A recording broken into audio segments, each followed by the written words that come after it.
Girl, I still have last night's makeup on. Okay. But seriously, I am so excited to do this spread. This is a cool spread. So I'm actually going to involve you in the shuffle. But I kind of want to read a little bit about this spread. First of all, I'm using this awesome deck. It's the Wild Unknown Archetypes. I mean, this is the fucking best deck. It's so insightful. It's beyond accurate. It's very specific. It's not vague at all. So I want to tell you a little bit about the inner quest and what it means. Okay? So, it's basically, okay.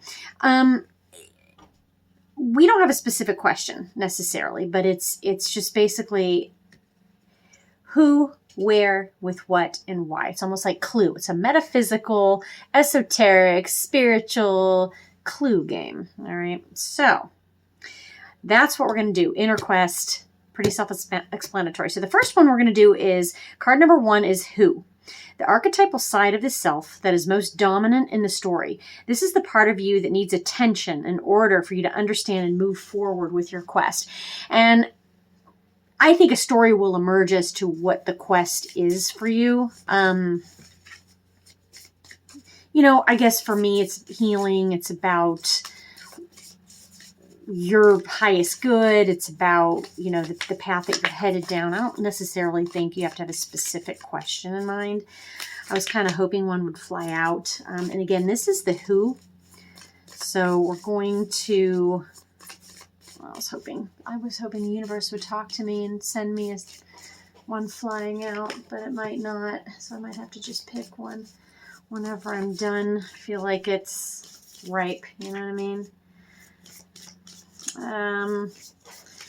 Yeah, dude, I wish it sucked. We were so not ready to go at 10 o'clock.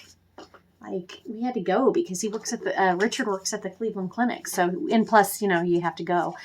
Otherwise we would have come down to the Richland, but, it just didn't work out that way. And then, Aaron was a little tipsy, had to drive all the way to the west side. We did go to my friend's, but, to the east side, which was, thank God, thank you. I'm sorry, not thank God, thank universe. Okay, we got one. Nice. That we didn't get pulled over because Cleveland Heights sucks. And Aaron got all pissed off behind somebody slow and went through a red light. I'm like, boo, don't attract attention. Stop. Okay. So anyways, one did fly out. So, and this is probably the most intense card of the selves of the who. It's the self. So you got this in the who, and this is all about ascension. This is all about a spiritual path. So I'm already loving this already. Oh, and you got Starborn on the bottom. So anyways, I don't want to get ahead of myself. So anyways, that's the who. So that is your archetypal side of yourself that's most dominant. I like that. So number 2 is the where, the archetypal setting for the journey you are on. This is the energy that surrounds the situation, the stage or backdrop that influences the story. So this is the where. So where? Yeah, because I've never been to the Richland, so it was like we were gonna go, but we were drinking, and then his sister was there that he hasn't seen in months, and so it was just kind of like we just got whatever. All right, so you got the offering in for where.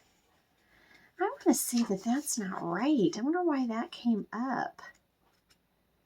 I want to make sure that that's in the right pile because the offering seems like a tool, to be honest. That does not seem right.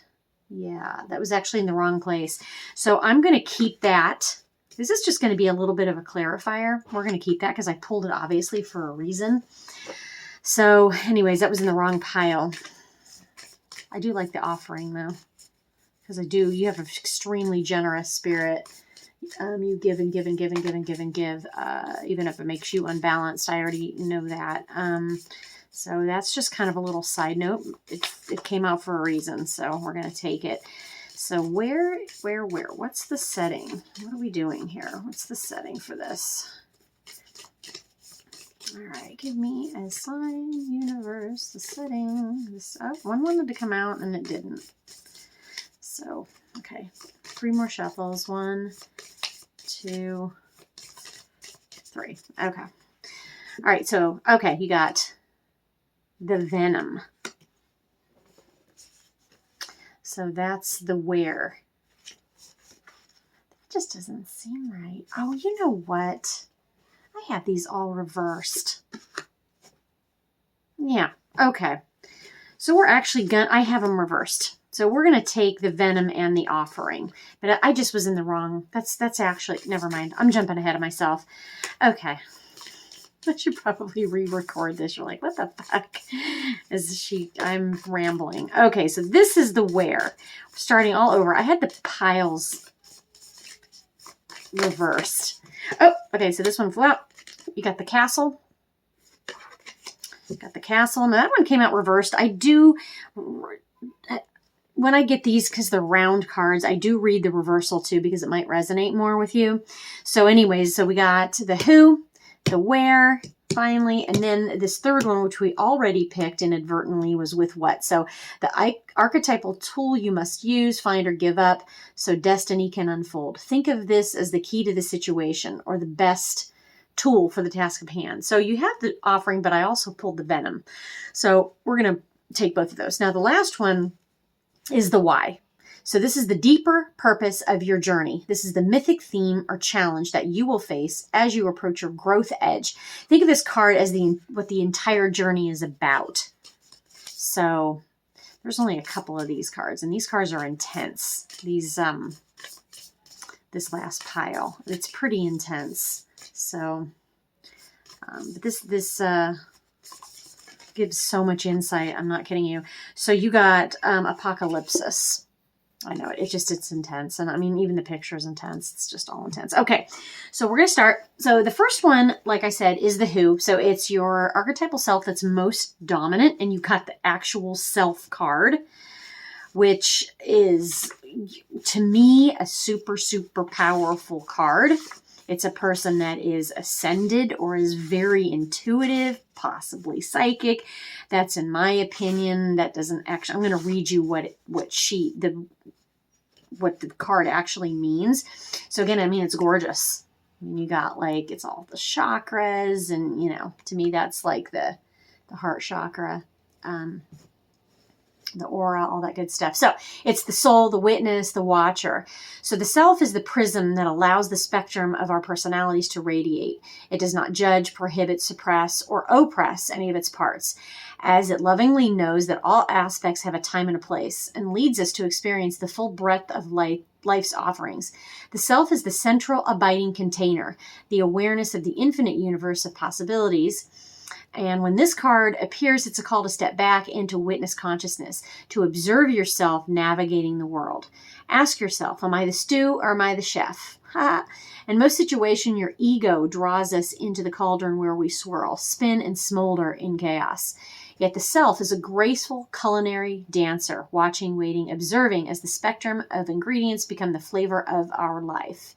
Look in the mirror for 30 seconds or more. Attempt to see the you behind the you.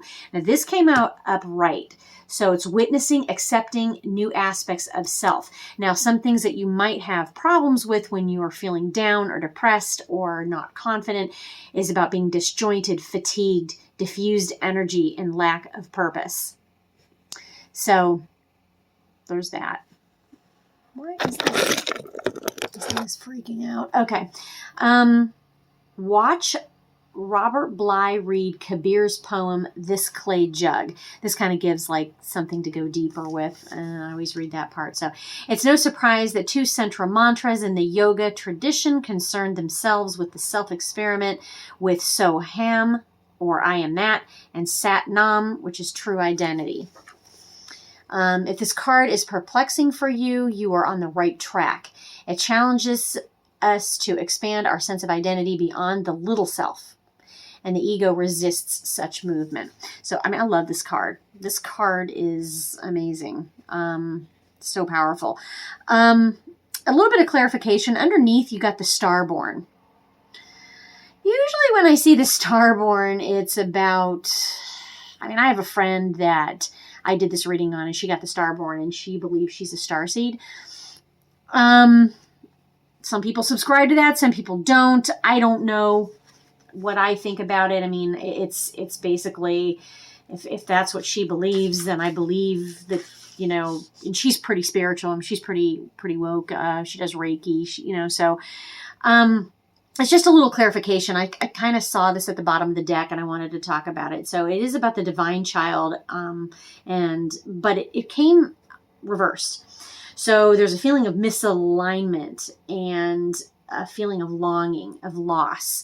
So that's why I kind of wanted to reiterate that. So that's going to be your challenge, okay, to yourself, is the Starborn, which is the loss. So an elusive yet radiant aspect of the self, the Starborn archetype, points to the cosmic spark of light that arrives with each being at birth.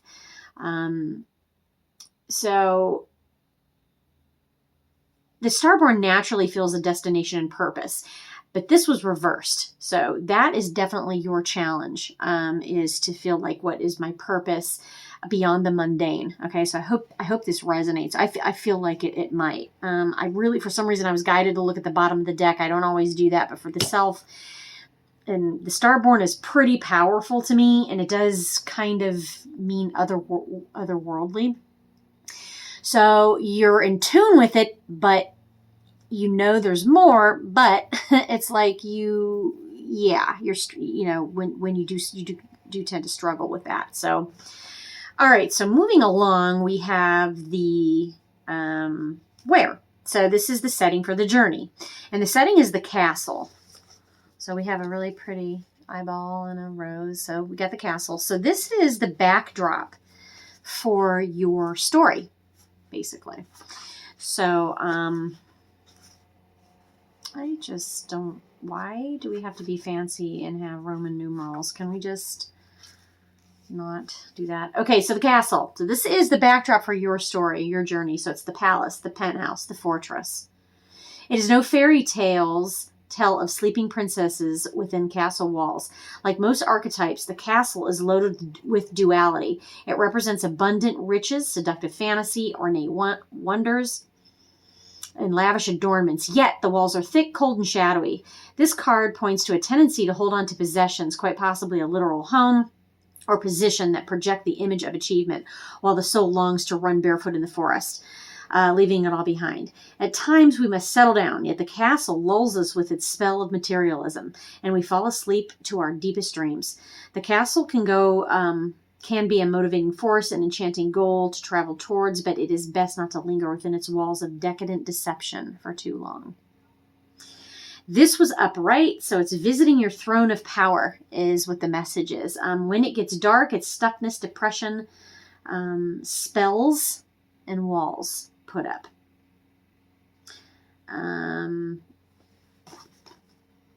Okay, so notice how castles are destined to keep things out. They defend, they separate. It is likely there is a connection and community beyond its walls, and it will revitalize you. So this is kind of about stepping out, getting out. And we're all obviously going stir crazy, and it obviously helps you 100% to get out of your castle walls.